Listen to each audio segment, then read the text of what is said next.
मेरी भाभी रोज मुझसे 1 किलो मसूर की दाल मंगवाती थी। मगर उस वक्त मैं बहुत हैरान हो जाती जब भाभी उस दाल को बिना पकाए ही अपने बेडरूम में ले जाती और जब बाहर निकलती तो लंगड़ा कर चलती और कहती कि आज दाल बहुत अच्छी थी। एक दिन भाभी का राज जानने के लिए मैंने अपनी छोटी बहन को भाभी के कमरे में छुपा दिया। कुछ देर बाद जब बहन लंगड़ाती हुई बाहर निकली तो मेरी जान ही निकल गई। आज शीतल भाभी ने मुझसे 1 किलो मसूर की दाल मंगवाई थी। मैं जैसे ही वो दाल लेकर घर पहुंची तो भाभी ने थैला मुझसे ले लिया और अपने कमरे में चली गई। मैं हक्का बक्का रह गई थी। भाभी को गए हुए अभी आधा घंटा ही हुआ था कि मेरे भैया ऑफिस से जल्दी घर आ गए। उनकी तबीयत खराब थी और मैं अपने कमरे में ही बैठी थी। भैया को देखकर मैं जल्दी से उठकर उनके पास आ गई। मुझे उनकी चिंता सताने लगी थी, मगर वह बोले थोड़ी देर आराम करूँगा तो ठीक हो जाऊँगा। फिर उन्होंने अपने कमरे में जाने के लिए दरवाज़ा खोलने की कोशिश की तो दरवाज़ा अंदर से बंद था। भैया को कुछ शक हुआ तो भैया ने दरवाज़ा पीट डाला, मगर कमरे से कोई आवाज़ ही नहीं आ रही थी। भैया ने मुझसे घूर कर पूछा, शीतल कहाँ है और दरवाज़ा अंदर से क्यों बंद है? मैं घबरा गई और बोली, भैया भाभी तो कमरे में ही हैं, शायद उनकी आँख लग गई होगी। हो सकता है भाभी आराम कर रही हो। भाई ने जोर जोर से दरवाज़ा बजाया, शीतल दरवाज़ा खोलो, जल्दी करो। लेकिन भाभी ने कोई आवाज़ नहीं दी। मैं भैया का हाथ पकड़कर उन्हें बाहर बरामदे में लेकर आ गई और बोली, आप यहाँ बैठ जाइए, मैं दरवाज़ा खुलवाती हूँ। अब मैंने ज़ोर ज़ोर से दरवाज़ा पीटना शुरू कर दिया और साथ ही साथ कहती रही कि भाभी दरवाज़ा खोल दो, भैया आराम करने के लिए घर आए हैं। उनकी तबीयत कुछ ठीक नहीं है, लेकिन अंदर इतनी शांति थी कि कोई हलचल ही नहीं हो रही थी। मैं भैया के पास आकर बैठ गई। उनका चेहरा गुस्से से लाल हो रहा था। मैं बोली, भैया आप मेरे कमरे में आराम कर लीजिए, हो सकता है भाभी सो गई हों। भाई ने ना में सर हिला दिया और मुझसे बोले कि तुम यहाँ से जाओ, तुम भी आराम कर लो। लेकिन मैं भैया के पास ही बैठी रही। तभी भैया के कमरे का दरवाज़ा खुला और भाभी लंगड़ाते हुए बाहर निकलने लगी। भैया एकदम गुस्से से उठे और भाभी पर चिल्लाते हुए बोले, कमरा अंदर से बंद क्यों था? तुम नहीं जानती क्या? मैं अपनी दोनों मासूम बहनों को तुम्हारे हवाले पर छोड़कर काम के लिए बाहर जाता हूँ। तुम तो हर रोज़ ही यही सब करती होगी। तुमने मेरी बहनों को अपना समझा ही नहीं है। मैं खुद 16 साल की कम उम्र की और डरपोक सी लड़की थी। भैया के गुस्से को देखकर मैं खुद ही डर गई थी, मगर फिर भी मैं आगे बढ़ी और भैया से बोली, आप गलत सोच रहे हैं। भाभी ने कभी हमको पराया नहीं समझा। वो माँ की तरह हम दोनों का ख्याल रखते हैं। शायद आज भाभी की तबीयत खराब हो, इसलिए वो सो गई होंगी। मेरी बात सुनकर भैया ने मेरे सिर पर हाथ फेरा और खुद कमरे में चले गए। भाभी की आंख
जैसे भाभी मेरा इंतज़ार कर रही होगी।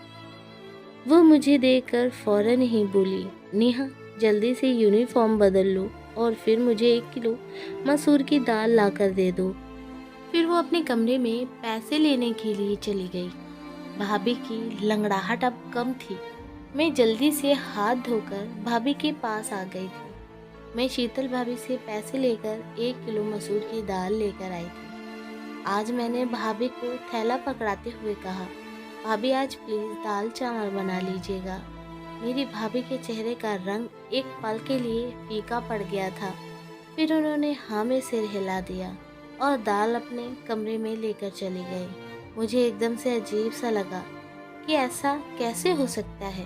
कच्ची दाल अपने कमरे में कौन लेकर जाता है। फिर मैं यही सब सोचते हुए अपने कमरे में आ गई और पढ़ने लगी। शाम के वक्त भैया ऑफिस से आए तो मेरे और निशा के लिए खाने पीने का सामान लेकर आए। भैया की आवाज़ सुनकर भाभी भी अपने कमरे से निकल कर आ गई और लंगड़ा कर चल रही थी। मैं हैरान रह गई कि पहले तो भाभी के पैर की लंगड़ाहट खत्म हो गई थी, अब दोबारा वो क्यों लंगड़ा रही हैं। मुझे भाभी पर शक हुआ, कहीं भैया को दिखाने के लिए नाटक तो नहीं करती हैं। लेकिन जब मैंने भाभी के चेहरे की तरफ देखा तो साफ साफ पता चल रहा था कि वो बड़ी तकलीफ़ में हैं। मैंने अपनी सोचों को फ़ौरन बदला और भाभी के पास गई और उनसे पूछने लगी कि आपके पैर में क्या हुआ है। तो वो चुप हो गई। भैया को बड़ी भूख लगी थी, इसलिए भाभी फटाफट किचन में चली गई और मैं अक्सर किचन में भाभी को मदद करती थी। आज भी मैं उनकी मदद के लिए किचन में चली गई। मैंने कहा, भाभी दाल चावल के बारे में सोच सोच कर बड़ी भूख लग रही है। भाभी ने मेरी तरफ बड़े अजीब सी नज़रों से देखा। भाभी ने कहा, आज तो मैंने घर में आलू की सब्ज़ी बनाई है। दाल तो मैं कब का खा गई, बहुत ही अच्छी दाल थी। ये सुनकर मैं हक्का बक्का रह गई थी। एकदम ही मेरे दिल भर आया और मैं सब कुछ छोड़ छाड़ कर अपने कमरे में आ गई। मैं अपनी सोचों में गुम थी, लेकिन निशा को देखकर मैं एकदम से चौंक गई क्योंकि वह अपनी पुरानी फर्स्ट ईयर की किताब खोलकर बैठी थी। मैंने उससे कहा कि जब पढ़ने के दिन थे तब तो तूने पढ़ाई से जान बचा ली, अब क्या फ़ायदा इस पढ़ाई का।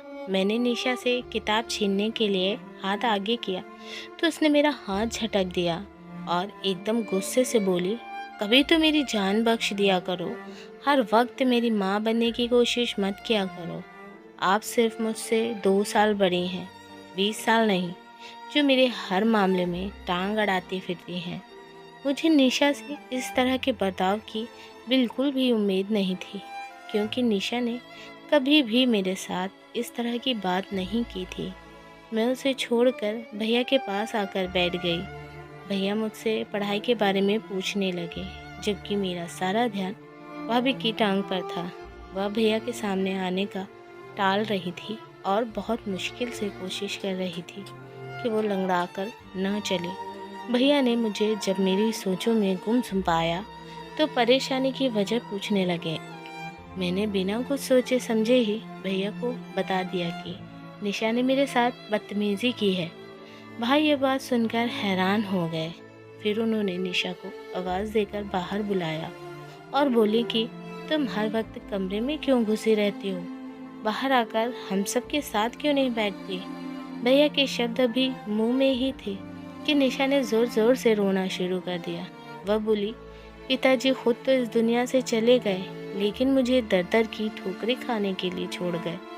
भैया कहता है कमरे में मत बैठो, भाभी कहती है घर के कामों में हाथ बटाओ, जबकि मेरी अपनी सगी बहन तो मेरी दुश्मन ही बनी हुई है। भैया निशा की हालत देखकर हैरान रह गए थे। फिर भैया उठे और निशा को गले लगाकर प्यार करने लगे और बोले, निशा तुम जानती हो कि मैंने तुम्हें कभी भी अपनी बहन नहीं समझा, हमेशा अपनी बेटी समझा है।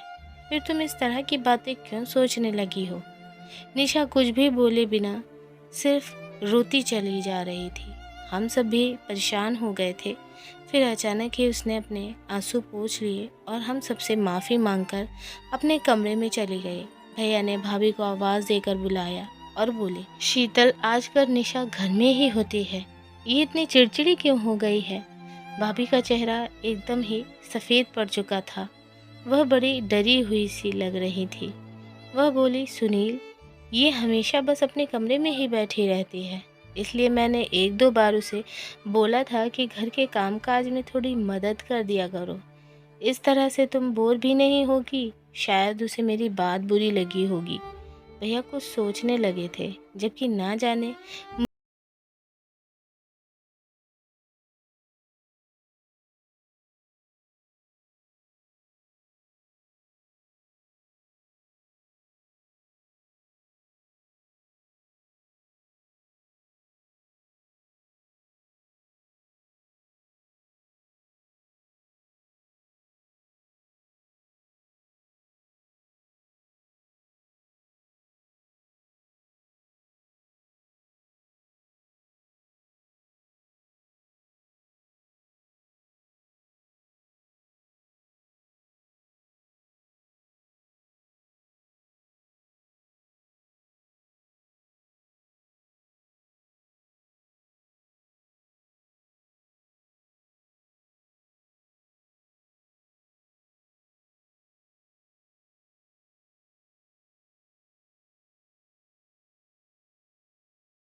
आप सहित कमरे से बाहर निकल गई। मैंने सोचा कि पहले भाभी की दाल लाकर दे देती हूँ, फिर निशा को तो बाद में देखूंगी। मैं दाल ले आई तो भाभी ने मुझसे थैला ले लिया। कोई भी बात किए बिना वो अपने कमरे में चली गई और अंदर से दरवाज़ा बंद करके कुंडी लगा ली। मैंने सब कुछ नज़रअंदाज किया और निशा की खबर लेने के लिए कमरे में गई तो वो मुझसे कहने लगी कि नेहा, तुम भाभी को रोज़ रोज़ दाल लाकर मत दिया करो। उसकी ये बात सुनकर मैं हैरान रह गई कि वो ऐसा क्यों कह रही है। तो मैंने ही उससे ही पूछ लिया कि क्यों, क्या हुआ निशा। जल्दी से उठकर वो मेरे पास आई और कान में मुझे ऐसी बात बोली कि मेरा सिर चकराने लगा। निशा ने जो बात बताई, मैं ऐसी बात सोच भी नहीं सकती थी, क्योंकि वह सारा दिन घर में ही होती थी। उसे तो भाभी के हर काम की बराबर जानकारी होती थी। मैंने निशा को कसम देकर मना कर दिया कि वह फिलहाल इस बात को किसी से भी ना करे। मैं खुद ही सारे मामले की तहकीकात करूंगी, फिर सच सामने आ जाने के बाद ही कुछ फैसला करेंगे। मैं पढ़ने बैठ गई। निशा टेरेस पर चली गई। पढ़ाई में मेरा दिल बिल्कुल भी नहीं लग रहा था। मैं निशा और भाभी की वजह से बहुत परेशान थी। ये दोनों ही बड़े अजीब अजीब सी हरकतें कर रहे थे। मैं अपनी सोचों में गुम थी कि तभी भाभी कमरे से बाहर निकल आए और वो लंगड़ाते हुए चल रही थी। मुझे दाल में कुछ काला लग रहा था। भाभी मुझसे बोली, मैंने दाल खा ली, बड़ी अच्छी दाल थी। तो ये सुनकर मैं चुप हो गई और फिर भाभी लंगड़ा लंगड़ा कर चलती हुई घर के काम कर रही थी। तब अचानक मुड़कर बोली, निशा कहाँ है? तो मैंने उन्हें बताया कि वो छत पर गई है। ये सुनकर भाभी के चेहरे का रंग एकदम अचानक से ही उड़ गया। वह लंगड़ाती हुई छत की तरफ जाने लगी। मैंने अपनी किताब उठा ली और सोचा, ये दोनों तो पागल हैं, मुझे भी पागल कर देंगे। लेकिन मेरा दिल पढ़ाई में नहीं लग रहा था। भाभी को छत पर गए हुए बहुत देर हो गई थी। मैं भी उन दोनों के पीछे ही छत पर चली गई। सीढ़ियों पर चढ़ते हुए मैं भाभी की आवाज़ आसानी से सुन सकती थी। भाभी निशा को बुरी तरीके से डांट रही थी। निशा के रोने की आवाज़ भी आ रही थी। मेरा दिल अपनी बहन के लिए पिघल गया। मैं जैसे ही छत पर पहुंची तो भाभी मुझे देखकर डर गई थी।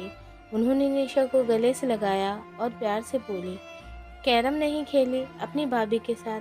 निशा ने भी अपने आंसू पोंछ लिए और ज़बरदस्ती मुस्कुराने की कोशिश कर रही थी। मैं उन दोनों को हैरत से देख रही थी। मैंने निशा का हाथ पकड़ा और उसे खींचते हुए नीचे लेकर गई। उसे कमरे में लाकर मैंने पूछा, भाभी तुम्हें क्यों डांट रही थी? निशा घबरा गई और बोली, नहीं तो भाभी मुझे क्यों डांटेगी, बल्कि वह तो मुझसे बहुत प्यार करती है। कुछ सोच कर चुप हो गई थी। मैंने कहा, निशा मुझे तुम्हारी मदद की ज़रूरत है। भाभी का राज जानना चाहते हैं। उस दिन तुमने जो मुझे बात बताई थी वह सिर्फ तुम्हारा वहम था, लेकिन मैं चाहती हूँ कि तुम मुझे असली सबूत ला कर दो।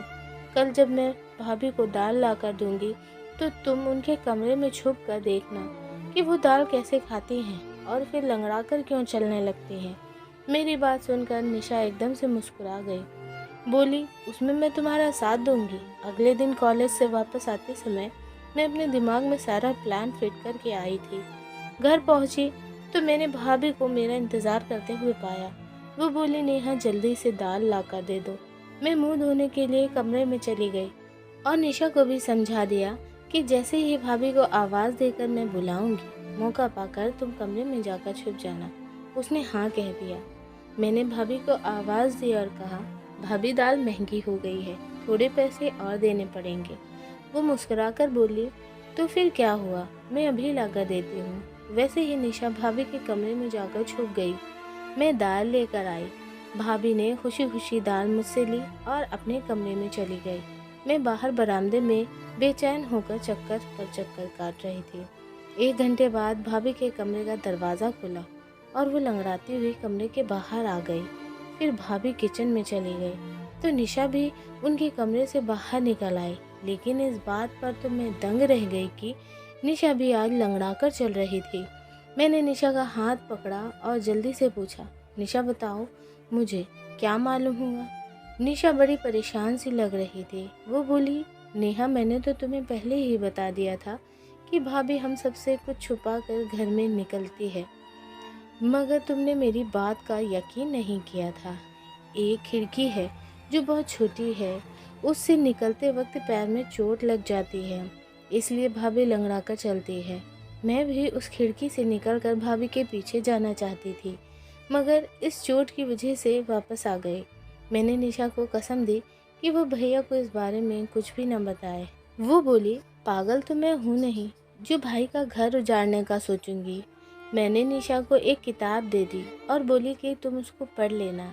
मैं उसका छोटा सा दिमाग दूसरी तरफ घुमाना चाहती थी, जबकि मैं खुद इस दुविधा में फंस गई थी। भाभी के बारे में मैं भैया को कैसे बताऊं या फिर ना बताऊं? भाभी हमारे साथ तो बहुत अच्छे से रहती है, मगर वह मेरे भैया के साथ बेवफाई कर रही थी। यही बातें सोचते सोचते मेरी आंख लग गई। ना जाने कितनी देर से मैं सोती रही। जब भैया की चीखने चिल्लाने की आवाज़ आई तब मैं घबराकर उठ बैठी थी। मेरी तो जान ही निकल गई थी। मैं भागती हुई बरामदे में गई तो मैंने भैया, भाभी और निशा को देखा। मुझे लगा निशा ने भाभी की हकीकत भैया को बता दी है, तभी तो वो हाइपर हो रहे हैं।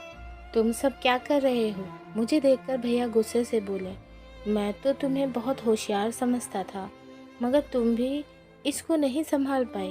भैया का इशारा निशा की तरफ था। मैं जल्दी से आगे बढ़ी और बोली, भैया क्या हुआ है? भाई की आंखों में आंसू आ गए थे। तुम निशा से मुझे ये पता करके बता दो कि घर पर कौन था जो इससे मिलने के लिए आया था। मैं एकदम ही डर गई थी। मैंने ज़ोर ज़ोर से ना में सर हिला दिया था। मैं भैया से कहने लगी, भैया हमारी निशा ऐसी नहीं है, ज़रूर आपको कोई गलतफहमी हुई होगी। भाभी भी आगे बढ़कर बोली, सुनील आप बिना बात के इतना गुस्सा ना करें, बच्ची है सुधर जाएगी। भैया भाभी को घूर घूर कर देख रहे थे। वो बोले, मैंने शादी से पहले दिन ही तुम्हें बता दिया था कि ये दोनों लड़कियां सिर्फ मेरी बहन नहीं है, बल्कि मैं इन्हें अपनी बेटियां ही समझता हूँ। तुम माँ बनकर इनकी परवरिश करना। इस तरह से पालन पोषण किया है तुमने इनका। मैंने निशा का हाथ पकड़ा और उसे अपने कमरे में ले गई। मैंने निशा से पूछा कि मुझे सब कुछ सच सच बता दो कि आखिर बात हुई क्या है। वह रोते हुए कहने लगी कि भाभी चाहती हैं कि हम दोनों उनके पति का घर छोड़कर चली जाएं, इसलिए वह ये सब करके हमें हमारे भाई की नज़रों में गिराना चाहती हैं। मैं बोली, तुम फिक्र ना करो, हमारे लिए गड्ढा खोदने वाले खुद ही उसमें गिर जाएंगे। अगले दिन मैं भैया के साथ कॉलेज जाने लगी तो भैया बड़ा खामोश थे। उनकी आंखों में गुस्सा साफ दिख रहा था। मैंने भैया से कहा, भैया आज आप ऑफिस से आधे दिन की छुट्टी लेकर मुझे कॉलेज से लेने के लिए आ जाइएगा। मैं एक हकीकत आपके सामने रखना चाहती हूँ। भैया कुछ कहे बिना ही चले गए, मगर ये उनकी मेहरबानी थी कि वह मुझे लेने के लिए आ गए थे। मैंने उनसे कहा कि वह घर के बाहर ही रहें जब तक मैं इशारा करके उन्हें ना बुलाऊं। तभी मैं जैसे ही घर गई, भाभी ने दाल का ऑर्डर दे दिया। थोड़ी देर बाद जब मैं दाल लेने बाहर निकली तो भैया आगे बढ़े और बोले, कहाँ जा रही हो? मैंने कहा, बस आप चुप रहें, आज हकीकत आपके सामने आ जाएगी। मैं दाल लेकर घर चली गई तो भाभी ने मेरे हाथ से दाल का थैला ले लिया और कमरे में चली गई। मुझे इसी वक्त का इंतज़ार था। मैं जल्दी से घर से बाहर गई और भैया को अपने साथ घर लेकर आ गई।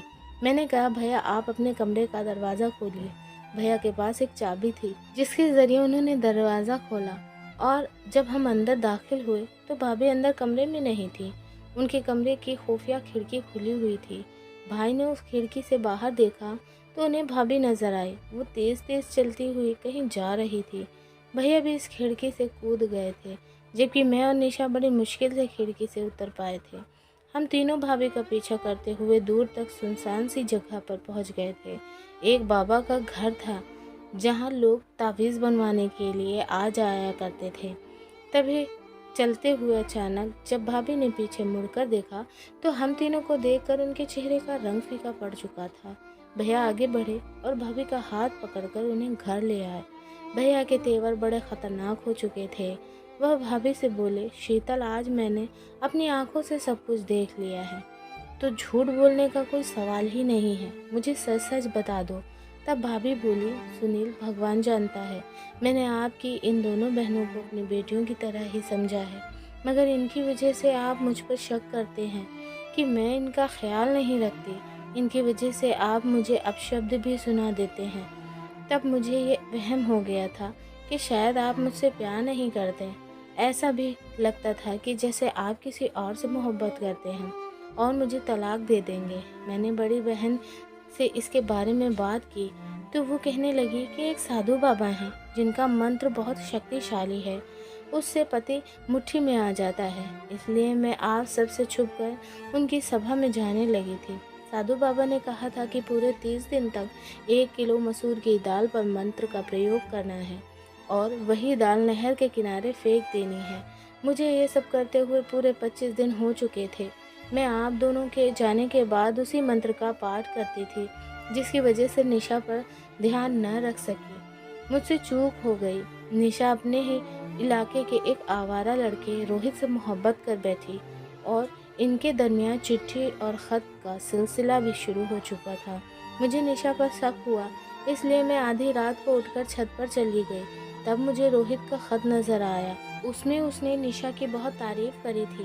मैंने वो ख़त निशा को दिखाते हुए कहा कि मैं तुम्हारी हकीकत तुम्हारे भैया को बता दूंगी, इसलिए समय के रहते सुधर जाओ। मगर निशा तो मुझे अपना दुश्मन समझने लगी थी। मैं ये ठान चुकी थी कि 30 दिन बाद ये प्रक्रिया पूरी हो जाएगी और मेरी मन्नत भी। उसके बाद मैं निशा से सख्ती से पेश आऊँगी। मगर ये व्रत पूरा होने से पहले ही आप मेरा राज जान चुके हैं। मैं आपसे माफ़ी चाहती हूँ कि मैं निशा का ख्याल नहीं रख पाई। भैया ने निशा की तरफ देखा तो वो शर्म के मारे सिर झुकाकर खड़ी थी। भैया ने आगे बढ़कर निशा के सिर पर हाथ रख दिया और बोले, बेटा अगर रोहित अच्छा लड़का होता तो मैं उसकी शादी तुम्हारे साथ खुद करवा देता, मगर वह बहुत बुरा इंसान है। इस इलाके की हर लड़की के ऊपर उसकी नज़र है। निशा रोने लगी और बोली, भैया घर में सूनापन अकेलापन था, इसकी वजह से मैं इस गलत राह पर चल बैठी, वरना मुझे रोहित में कोई दिलचस्पी नहीं है। भैया मुस्कुरा दिए। उनके सर से भारी बोझ उतर गया था। फिर उन्होंने हम दोनों को कमरे में भेज दिया। यकीनन वो भाभी की खबर लेने वाले थे। वह भाभी को हमारे सामने कभी नहीं डांटते थे। मैंने कहा, भैया आप भाभी को कुछ मत कहना, भाभी हमारी माँ जैसी है। भाभी रोते हुए हम दोनों बहनों के गले लग गई और एक बार फिर हमारे घर में प्यार का खुशनुमा माहौल बन चुका था। दोस्तों कैसी लगी आपको ये कहानी? अपने सुझाव हमें कमेंट में ज़रूर लिख दीजिएगा। चैनल पर पहली बार आए हैं तो चैनल को सब्सक्राइब, वीडियो को लाइक और अपने दोस्तों में शेयर करना ना भूलें। हम आपको मिलेंगे फिर से एक और नई स्टोरी में। तब तक के लिए धन्यवाद। आपका दिन शुभ हो।